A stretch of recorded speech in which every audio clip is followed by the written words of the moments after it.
تو پھر یہ اعتراض ختم ہونا چاہیے نا. لیکن پھر بھی کیوں نہیں ہو رہا ہے وہ بھی آگے جا کے آپ کو بتاؤں گا. جو دوسرا سوال سعد حسین رضوی صاحب کے اوپر کیا گیا کہ بھائی جو اقلیتیں ہیں آپ کے آنے سے اقلیتوں کو تکلیف ہوگی, تو اس کا جواب سعد حسین رضوی صاحب نے دیا, اپنی ایک خاتون رکن کا بھی حوالہ دیا, اور بہت سارے ایسے سوشل میڈیا کے اوپر بھی وائرل ہے کہ سعد حسین رضوی صاحب نے کہا ہے کہ ہم نے ایک کرسچن خاتون کو وہ ٹکٹ دیا اور بعد میں وہ مسلمان ہو گئی. وہ ہمارے ساتھ جب آ کے ملتے ہیں بیٹھتے ہیں اور وہ بہت متاثر ہوتے ہیں آپ سے کہ یار آپ لوگ تو کیسے ہیں, لیکن آپ کو کیسے پیش کیا جا رہا ہے. جو جڑا والا میں واقعہ ہوا تھا اس کے حوالے سے سعد حسین رضوی صاحب نے کہا ہے کہ وہ تحریک لبیک کے اوپر لگانے کی کوشش کی گئی کہ تحریک لبیک کے لوگ تھے, حالانکہ جو رپورٹ سامنے آئی ہے اور وہ اقلیتی برادری ہے وہ رحمت اللہ العالمین مسجد میں آ کے ہمارا شکریہ ادا کر رہے ہیں. اب ناظرین یہ ہے سی وی پاکستانی عوام کے سامنے حافظ سعد حسین رضوی صاحب نے رکھ دیا ہے کہ جو ہمارے اوپر سب سے بڑا الزام لگتا ہے وہ یہ لگتا ہے کہ یہ خواتین اور اقلیتوں کے خلاف ہے. ہم تو ایسا نہیں ہے, لیکن پھر بھی یہ سب کچھ ہونے کے باوجود پھر بھی جو اسٹیبلشمنٹ ہے یا جو بڑے لوگ ہیں جو بھی ہیں جو فیصلہ کرنے والے ہیں وہ تحریک لبیک کی طرف کیوں نہیں اس کو توجہ دیتے. وہ ناظرین شروع سے ہم کہتے آ رہے ہیں کہ تحریک لبیک سے صرف خوف زدہ اسٹیبلشمنٹ نہیں ہے, تحریک لبیک سے ہر وہ شخص خوف زدہ ہے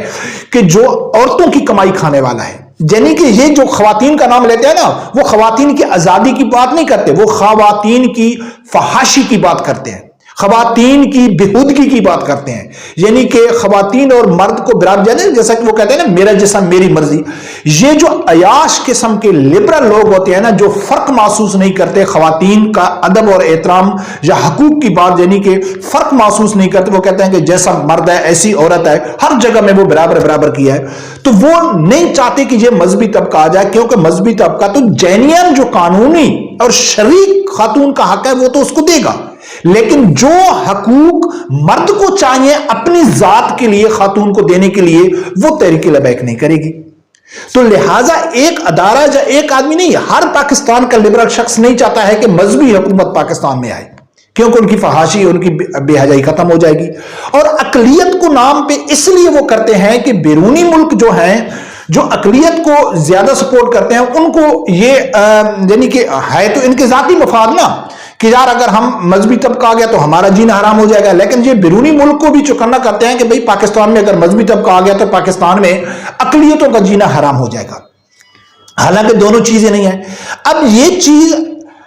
جو اسٹیبلشمنٹ ہے وہ بھی سمجھتی ہے اور اسٹیبلشمنٹ بھی نہیں چاہتی کہ مذہبی طبقہ کوئی آگے آئے. لیکن میں پہلے بھی کئی ویڈیو بنا چکا ہوں, اب بھی کہہ رہا ہوں کہ مذہبی اسٹیبلشمنٹ اب مجبور ہو چکی ہے. اسٹیبلشمنٹ اگر مذہبی طبقے کے اوپر بھروسہ نہیں کرتی, اعتماد نہیں کرتی, ان کو چانس نہیں چاہیے, ان کو مدد نہیں چاہیے کسی اسٹیبلشمنٹ کی, یا ان کو ہاتھ ان کا نہیں چاہیے,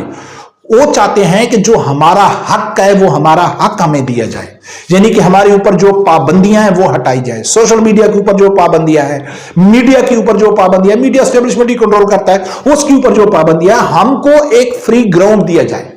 جس طرح دوسری سیاسی جماعتیں آزاد ماحول میں اپنا سب کچھ کرتی ہیں اس طرح ہمارا بھی آزاد ہونا, کوئی پابندی نہیں ہونی چاہیے. یہ چاہیے تحریک لبیک کو جو اس کو نہیں مل رہا ہے, چاہے وہ میڈیا انڈسٹری نہیں دے رہا ہے, چاہے وہ اسٹیبلشمنٹ نہیں دے رہی, چاہے اور کوئی تھنک ٹینک ہے وہ نہیں دے رہے. اس وجہ سے جو غصہ تحریک لبیک میں ذاتی طور پر بھی سمجھتا ہوں کہ جب وہ دیکھیں گے کہ یار ہم ہر ایگزام میں پاس ہو رہے ہیں, جو ان کو چیز چاہیے اس میں سعد حسین رضوی صاحب کلیئر بتا رہے ہیں, لیکن پھر بھی ان کے راستے روکنے کی کوشش کی جا رہی ہے, تو پھر ہم کیوں نہ کہیں, جیسا کہ کچھ دن پہلے میں نے ویڈیو بنائی تھی کہ سعد حسین رضوی صاحب نے بھی کہا اور تحریک لبیک کے کارکن بھی سمجھتے ہیں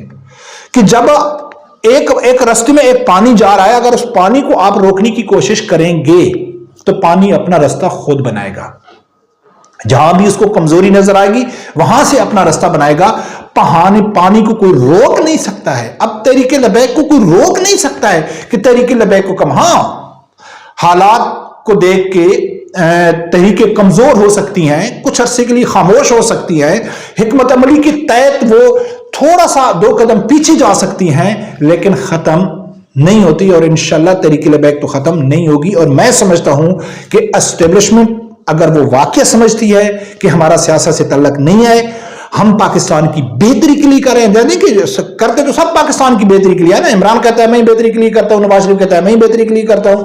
بلاول بھی کہتا ہے، سب لوگ کہتے ہیں، اسٹیبلشمنٹ بھی کہتی ہے کہ بھی ہم پاکستان کے زیادہ وفادار. اسی طرح تحریک لبیک بھی کہتی ہے. لیکن یقین مانے ناظرین کہ جس طرح جو کردار تحریک لبیک کا ہے، جو سعد حسین رضوی صاحب کا ہے، یا جتنے کلین صاف شفاف لوگ تحریک لبیک میں قابل ہیں، وہ کسی سیاسی جماعت نہیں ہے، سب وہ لوٹے ہیں. لیکن دیکھتے ہیں کہ آگے کیا ہوتا ہے. میں اس کے اوپر یعنی کہ مجھے یقین ہے تجزیے کی بنیاد کے اوپر، کوئی میں پیشن گوئی اللہ معاف کرے میں کوئی وہ نہیں ہوں، پیشن گوئی کے حساب سے میرا ایک تجزیہ ہے کہ اسٹیبلشمنٹ مجبور ہو کے مذہبی طبقے کے اوپر اس کو بھروسہ کرنا پڑے گا، اور وہ بہت جلد کرے گی. پر کب دیکھتے ہیں ناظرین کیا ہوتا ہے. رب پروردگار سے یہی دعا ہے اللہ تعالیٰ میرے سمیت ہر آدمی کو حق ساتھ سننے کی اور اس کے ساتھ کھڑے ہونے کی توفیق عطا فرمائے. اللہ حافظ.